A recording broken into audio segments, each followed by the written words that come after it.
Well, the homebrewing scene's blowing up, I think. I mean, there have been a few dedicated brewers for a long time. You know, Jono, Paul, Vinayak, a few of them have been doing it, you know, despite there being nothing available to them. But, you know, as craft beer increases in interest and, you know, as more restaurants start carrying a wider variety of beers, people, you know, it's you know, with the internet, it makes more sense now.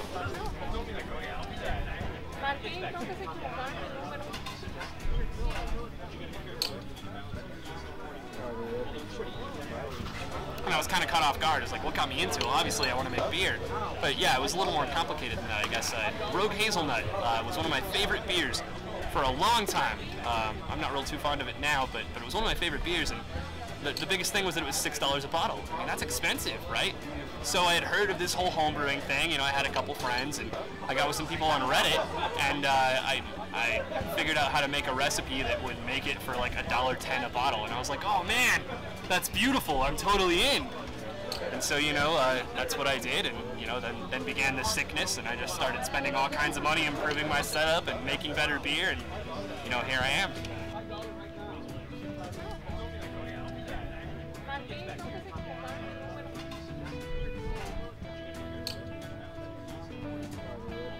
I think El Paso can be fully saturated with 3 or 4 breweries.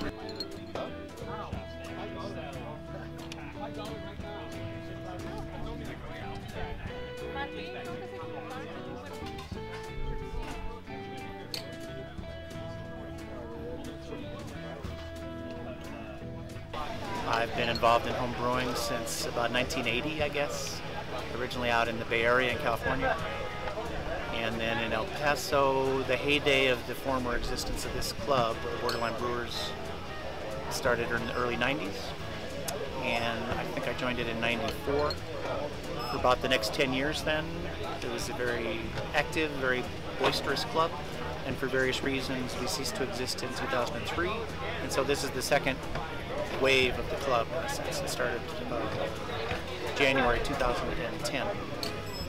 I believe that there was already a curiosity within El Paso, Texas, as far as homebrew before Hoppy Monk opened up.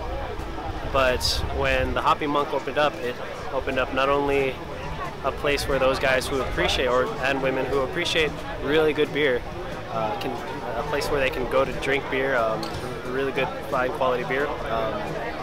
But it also opened up the business side of craft beer. Started a whole bunch of ripples within El Paso that is now just booming. You look at the distributors, Benny Keith, L&F, they are really pushing at the craft beer movement, just simply because, I mean, it's something to push. It's definitely great, but it's profitable. It's good. It's something that that was going to happen. When I finally tasted a beer that had flavor, that was brewed with the person's palate in mind and not necessarily their wallet, that just opened up worlds for me.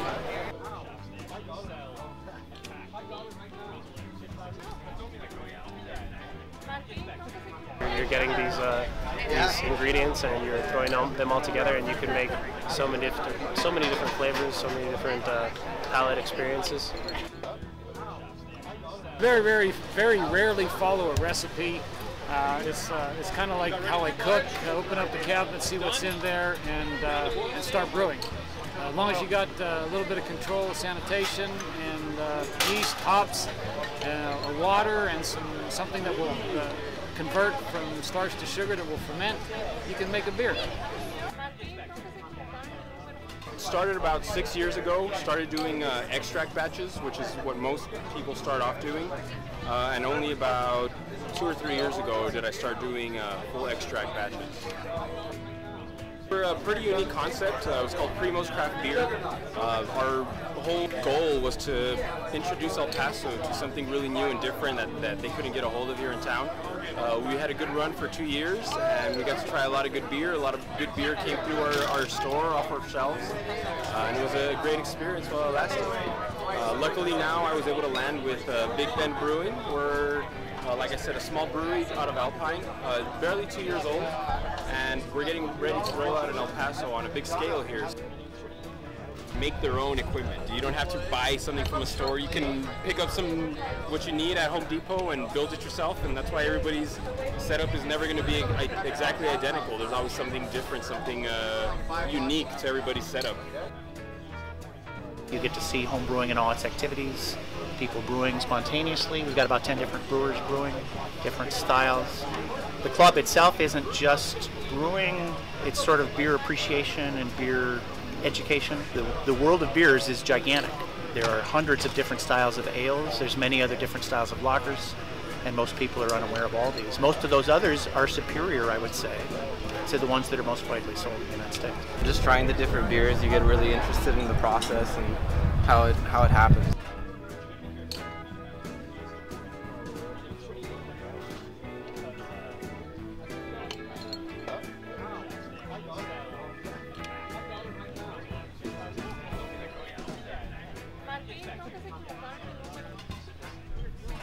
About a month and a half ago, we decided to bring in a line of homebrewing products, equipment and supplies, and so we've been connected with Borderline Brewers here in El Paso. So it's something that I've been able to bring an environment into where people don't have to feel intimidated. They can come in and start from the very bottom and learn all the way up to the very technical part of brewing. Just your basic brew kit to your what they call the brewer's feast.